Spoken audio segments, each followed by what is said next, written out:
Hello, and welcome to Covert Castaway. I'm Holly. Je suis Stéphane. Join us as we share what we learn and how we're making the transition to liveaboard cruising.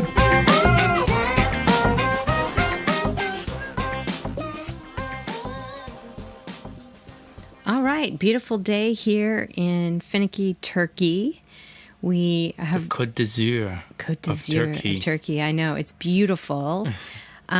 We continue to be mesmerized by this country and have had such great experiences. We've also been able to meet up with some friends on Boomerang and Beatty, who showed up in Finicky for wintering yesterday.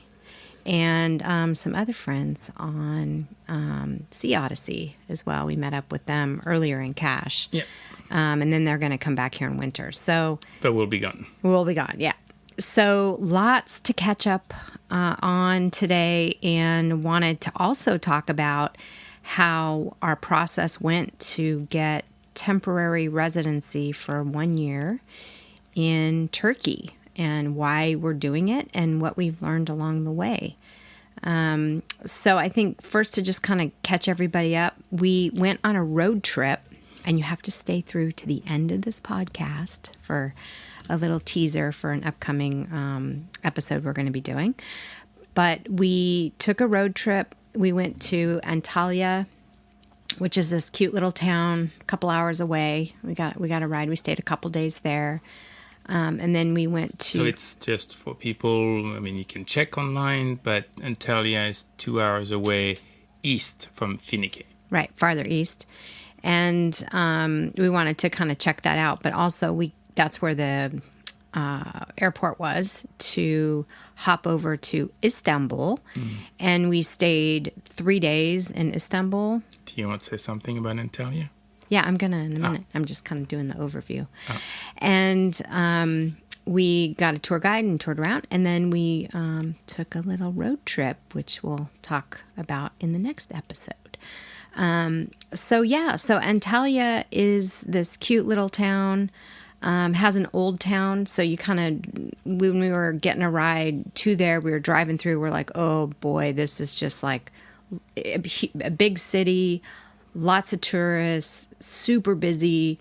Well, lots of tourists, I don't know, it's just... Well, and locals, yeah. Lot of local outside of the old town. Mm-hmm. I think the number of tourists was limited. They were probably all like us in the old town.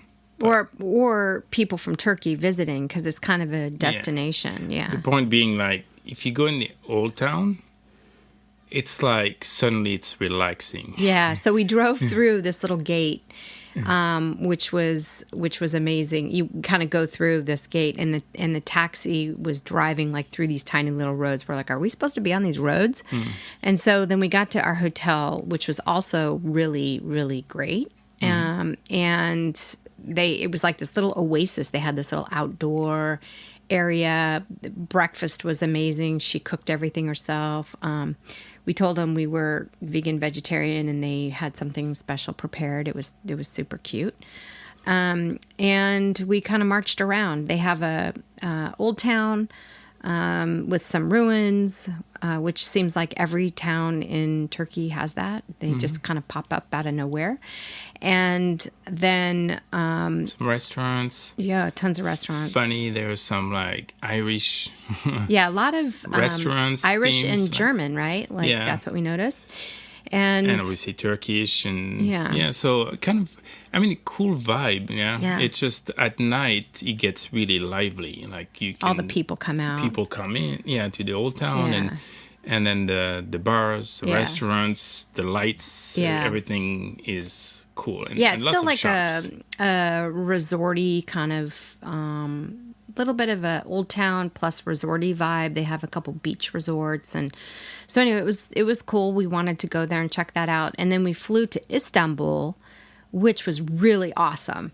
And what we did the first day, what we did is we got a tour guide, and we got a tour guide for 2 days, because what we've learned is when we kind of walk around and see these places, we have no context.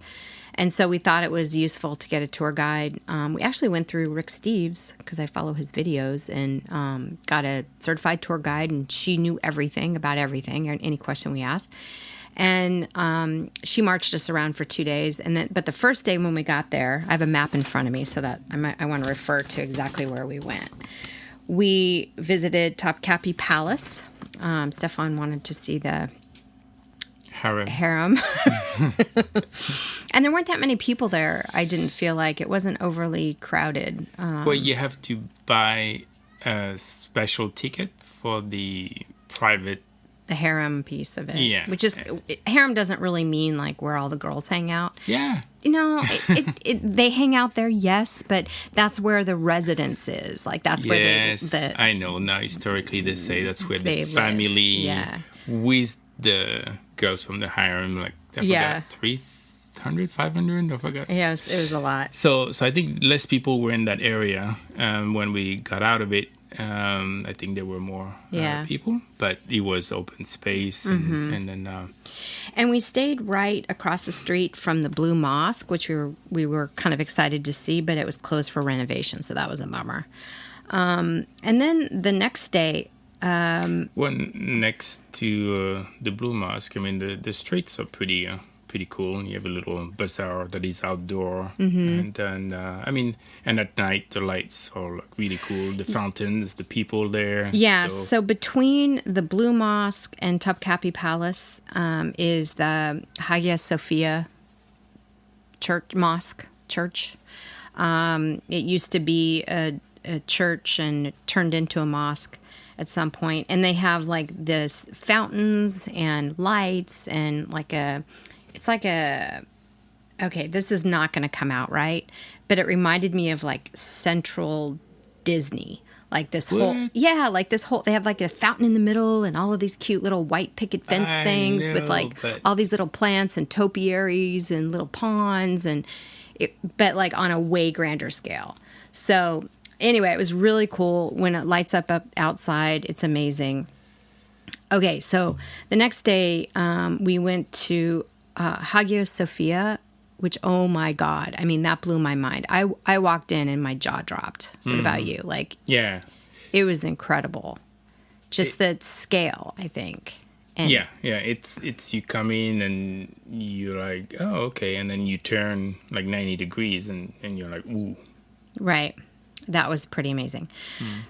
So we also, and I'll just do some highlights because I won't go through every single thing we did, but we visited the Suleimani Mosque, which was sort of on the other side of town. We hit the Grand Bazaar, which was just, again, like grand. The scale and very grand, like a lot of vendors, a lot of people trying to sell us rugs. We're like, no, we live on a boat. And they're like, it's okay, you can have a small one. And we're like, we can ship it. We can ship it. So there was that. We walked all over town and we went to the Spice Bazaar. That was really... Oh, you forgot about the night cruise. Yeah, I'm going to get to that. No, that was the first night. You talk about it. Oh, the first night. Yeah. So you talk about the night cruise. Oh, yeah. So the first night we got on this cruise, and the idea was just to basically see... It's like a dinner cruise. Yeah, Istanbul by night. And that was cool. Like, like anything by night with the lights, and it was the bridges, and so it was beautiful. The thing that was the little, I don't know. You liked the belly dancer. You liked the belly dancer. Yeah, the shows were really, really average, below average. The food was also just okay. It's more like we suddenly found ourselves. Well, you're in the Bosporus, right? Yeah. And so you go under the two major bridges that make up I guess it's the Galata Bridge and the Ataturk Bridge. Which is kind of around the Golden Horn, which is what everybody says, like you have to see that at night. And it is really, really cool. It's all lit up actually in red, which looked a lot like the Golden Gate Bridge at night. But what was uneasy was we were sitting, fairly close to everybody, like to lots of people. Suddenly nobody has mask, and you're like, well, okay, let's have dinner with people sitting COVID. As if it was a pre or post-COVID. So. Yeah. So Yes, that was kind of a bummer, but it was outdoors the rest of the time, upstairs and stuff. So that was all good. So that was kind of the boat tour, and you kind of have to do it. You know, it's just part of the experience.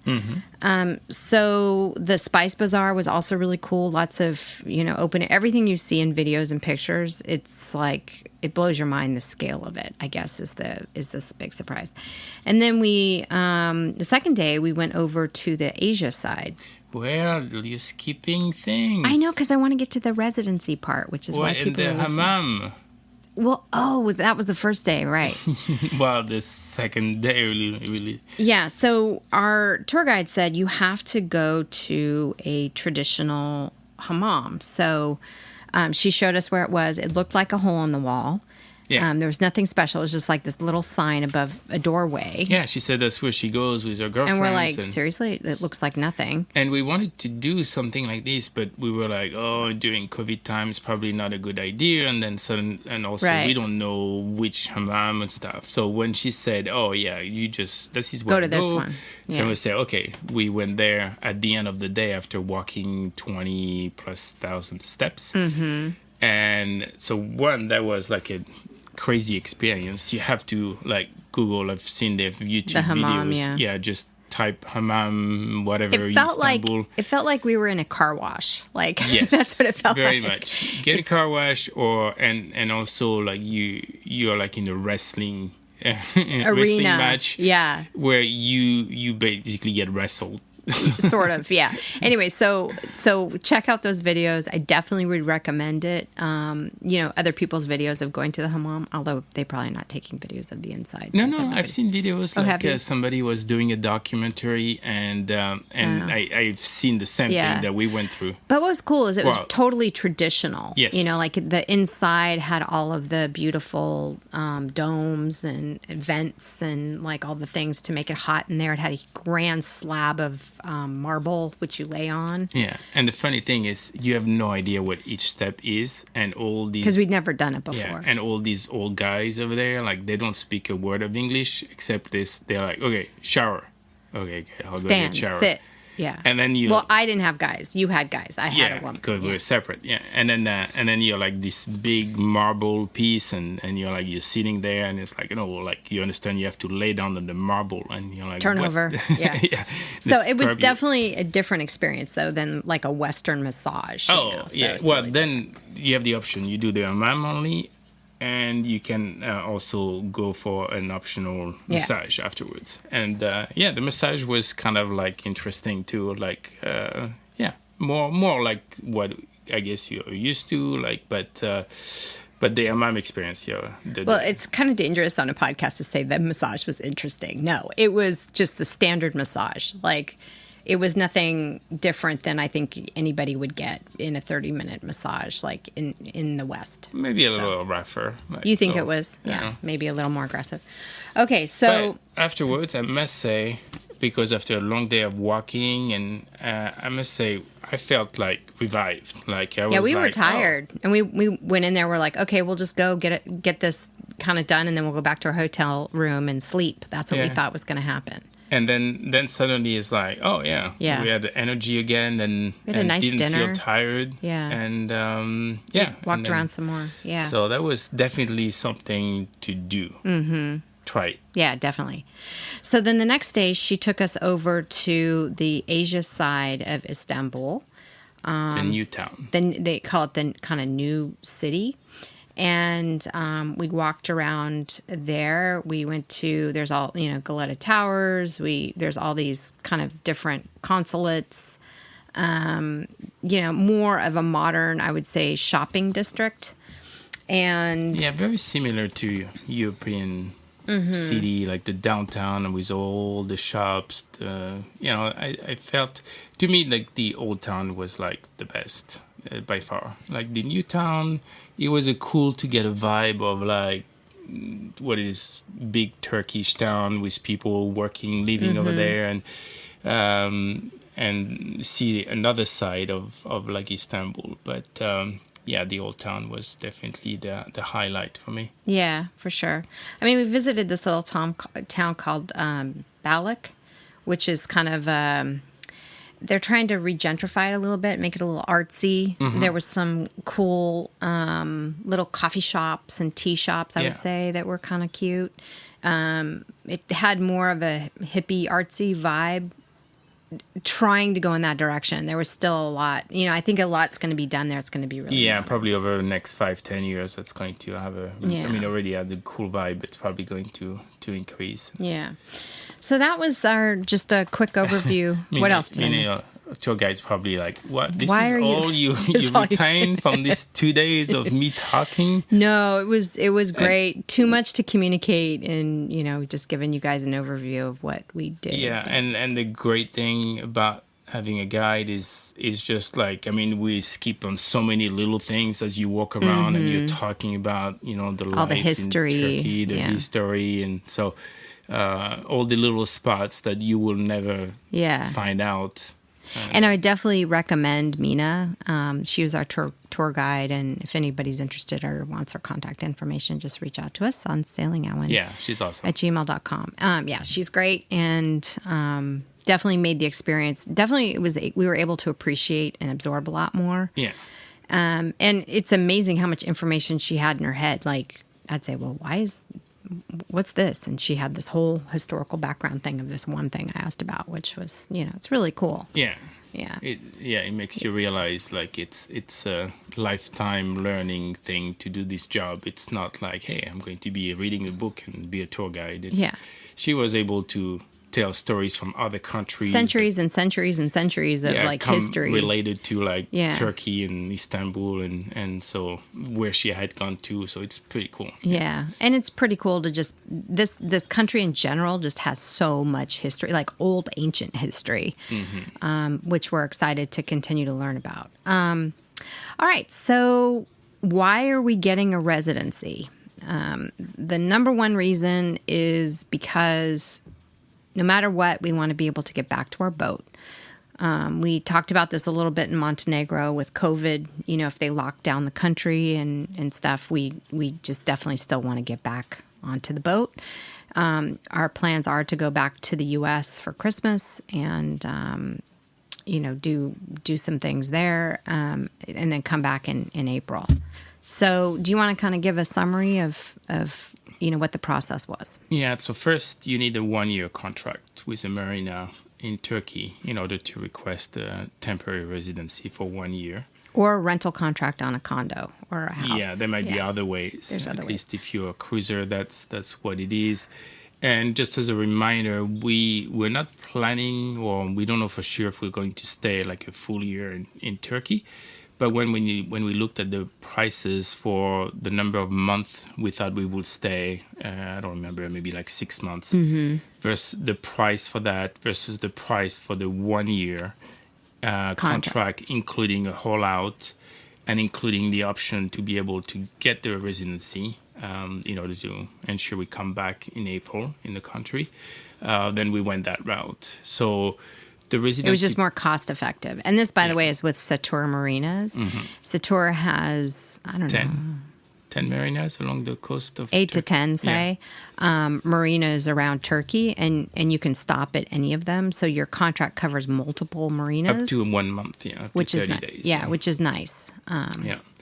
So anyway, the process is pretty straightforward because you have, and I'm sure it's true for every marina, but in Finike Marina, we met with one person first, Osman, and he's a residence agent. Yeah, so you just give him all the paperwork, the passport, and pictures that you have to take here. I don't remember, like basically all the regular paperwork about your identification about the boat. He does his stuff online, and then he gives you back printouts of papers. And 2 weeks later, there's some, when he does the process online, there are basically dates that are available for the in-person appointment in Kemer. Kemer is about 1 hour east from Finike. Just to step back for a second, we had already checked into Turkey in Didim. And at that time, we had a check-in agent who helped us get our e-visas or A2 visas or whatever they were. Check in the country and check in request a and do day all that visa, stuff. So if we were going to come directly here, Osman would have also checked us in and done all that. So the process is you get a tourist visa first. So we still had to pay for that. Yeah, if you're American citizen, you need an e-visa, which is all done online within minutes. Yeah. They do it. I forgot the price, but it's not that expensive. No, it wasn't. For 1 year. Yeah. And then, I thought it was for 90 days because that's the standard time. Maybe 90 days. 90 days, yeah. Sorry. And then, so by the time we got to Finicky, Osman was helping us specifically with the tourist application visa. process for the residency. Yeah. So he did that, gave us all the paperwork, and then we made an appointment, which was within about 2 weeks from the time he did this. And then, so the second step, you work with Tariq here in Finicky Marina, and he's a transportation / tour agent. Tourist agent, I guess, yeah. So you give him all the paperwork. He has a folder. He prepares everything to make it as easy as possible once you have your appointment. So he drove us over there. Which was about, what, like an hour away? Yeah. No. And the appointment was like maybe like 30 minutes, 45 minutes at the most. And then we left with... Sorry? Bless you. Sorry. And I always do too. And then when you leave, you have a piece of paper that shows you have a temporary residency for 1 year, and you'll get a card, they say, within a week or 2 weeks. Mm-hmm. So that's what it is cost-wise. The first step was 930 Turkish lira for the two of us. Which sounds like a lot, but it's not. That was, $110? Yeah. The second step was 2,000 Turkish lira, so, I don't know, 200, slightly over $200 for both of us again, for including the trip, so the fee for 500 Turkish lira to go to Kenya and come back, and then the online payment for the application. And then the health insurance. And then, yeah. Which was $40 US dollars. So, for the year. In summary, if there was no COVID, and we didn't, there was no risk of lockdown or anything, I'm not sure we would have needed it.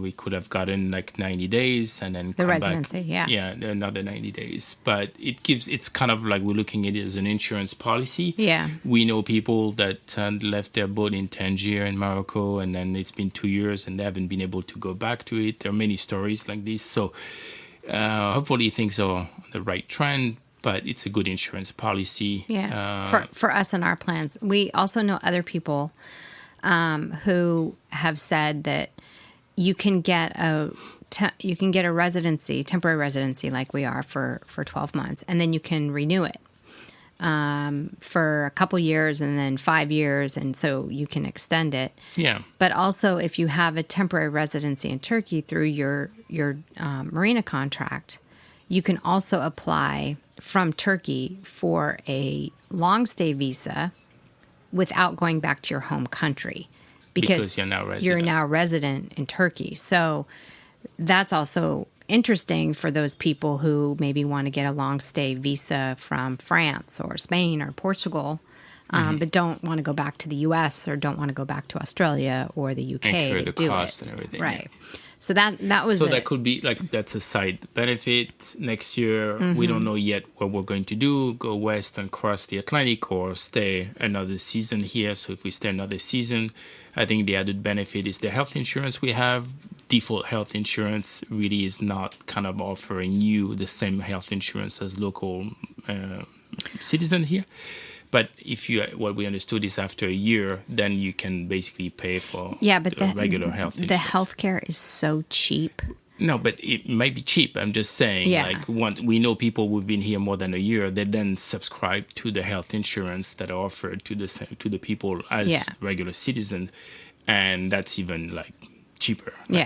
So Yeah. So that's potentially another benefit. And then you're like, oh, well, you have health insurance in the US. We do, but the headache of just getting a simple, like just the dentist or, and the cost and trying to recoup this cost and getting all this paperwork and doing the regular checkup, it's just like a pain in the butt. That was the case last year. So we're thinking of like maybe next year not paying even out of pocket. Yeah. We've heard so great let's talk stories. about just quickly. So what we learned. So I think I may have mentioned in one of the previous podcasts that people get all of their healthcare done in Turkey. And it's like, you wouldn't think that. Like, why? Is that, is it safe? Do they have good doctors? Turns out Turkey is like becoming really well known as a medical destination. Just to give you an example, and this is like just a total random example. We're in the airport and we saw all these people with like bandages on their heads and on their faces. Blood, like even in Istanbul. Like Istanbul walking around, we're like, what is going on? Turns out... Men. Well, men and women with the noses. Oh, yeah, true. And so apparently people take these like medical vacations to Istanbul to do these really modern procedures for hair transplants and nose jobs and all kinds of plastic surgery. Transplant? Implant? I don't know what it is. Implant. Well, they transplant it from kind of the back of your head to the top of your head. I think that's how it works. Anyway, and they have a lot of really state-of-the-art equipment, just generally speaking. So, for instance, if you want to go get your wellness exams once a year, you can basically set it up. Anybody can walk off the street, pay private fees for it, which end up being about $100 US. All these to be verified. We don't have first-hand experience. No. But people we talk to do have first-hand experience. I know, but... Okay, yeah, we haven't done it. But we haven't done it. Yeah, so what they say is that you show up, you make appointments, you get all your whatever scans, exams, blood work. They put you on a machine and make you run for a minute and then check your heart, all of these things that, I mean, I've never had that test done in the US. And then they feed you lunch, and then they, march you around from one office to another. You get you can get an MRI and CAT scan if you want, and then you leave with all of the results. Like I said, for like $100, and you get it all done in one day, which is like phenomenal. So again, that's something we haven't done yet, but sounds like a pretty good deal to me and worth checking out. And that's the private, non-insured costs. Like that's just doing it. So anyway, there's some benefits. Dentists are supposed to be super cheap. A lot of, I guess there's a lot of oral surgery and stuff done, or like, special dental work or whatever. And we've heard great stories from friends we met also in Tunisia, and so countries you might not think about for like healthcare, and suddenly like you hear like great stories. So long way to go for the US. Yeah. Well, this one guy was saying, I was like, but like, what if you have a problem and you need like pretty serious surgery, and he's like, it would be cheaper for me to book a flight back to Turkey, book the surgery in Turkey, and fly back home, which I thought was and this was a U.S. citizen who was saying that they don't have healthcare insurance outside of what they do in Turkey. So anyway, so that's our residency story. We don't know if we're going to need to use it, like I said, but it's kind of a good kind of insurance and backup plan for us there. Yeah. So. And then just as a tip, check the validation, the end date of your passport, because you have this issue. Yeah, so my passport expires in July of 22, which seems like a really long way away. At least it did when I left the U.S. in the spring. So they can only have my residency currently registered through the middle of April. So when we go back, I have to update my passport, and then we come back and they basically extend it. It's an extension process, so that's separate. So getting your passports renewed. Now we're on like weird schedule because yours renews different than mine. So mine is for a full year, and then yours is until April 15. The residency, but I mean the passports. We're on a different passport schedule. So so there's that. Any final thoughts on Turkey in general? There's a lot of meat eating around here, but. But we've been able to find, we've been able to find stuff. Well, one thing is it's cheap. It's super cheap. We got reminded how cheap it is. Even in, of course, you can spend money in Istanbul in nice restaurants. Yeah, for sure. But even nice, decent restaurants like we've been to. Super nice restaurants, tons of food, more than you can ever eat. What, like $25? Oh, for two people? I mean, and we're talking about like higher better, end. Yeah. Otherwise, you can find stuff like super cheap. We got reminded of that once we got to the south of France, where suddenly to get... What? We went to the south of France? Yeah. Yeah, so from Istanbul, we went to the south of France, and we visited Le Grand Mot, which is the town where they make Outremer's. Mm-hmm. In one of our previous episodes, we had talked about our struggle with comfort and performance, and we got off that podcast, and we were like, we've never actually sailed on one, and here we are, like, doing a podcast comparing the two, and so we thought we would go there and get filled up on crepes and galettes and meet up with some friends. We have a bunch of friends on Outremer's and take a sail, which we did. We met in Porto Montenegro last year. Mm-hmm. So that's Manaka.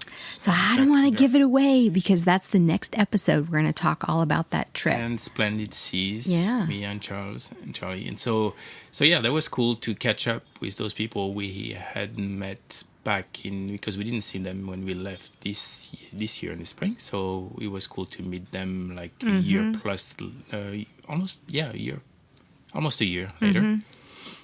Yeah, so we'll talk more about that. But we were completely made aware of how cheap Turkey was when we paid for galettes and crepes, and each meal ended up being like an orange juice. Here is just like a pure orange juice, full glass. And I don't what even is it, know like the 50 cost. cents or something? I don't know. $1? And then over there is just a washed down watery orange juice with so many ice for like cubes. €6 or something. Yeah. And you're like, oh. so cheap here. So I can see why people would really enjoy it. It's beautiful. The people are nice. It's really cheap. You get good stuff. And the sailing is really cool. So that's it for now. We will update everybody on our trip to Le Grand Mot in the next episode, which is our comfort and performance part 2 discussion. So that's all for now. Reach out to us with any questions at sailingowen@gmail.com, or you can check out our blog at sailingowen.com. Bon vent. Thank you for listening. If you like this podcast, please subscribe, like, or share with another covert castaway. Fair winds for now.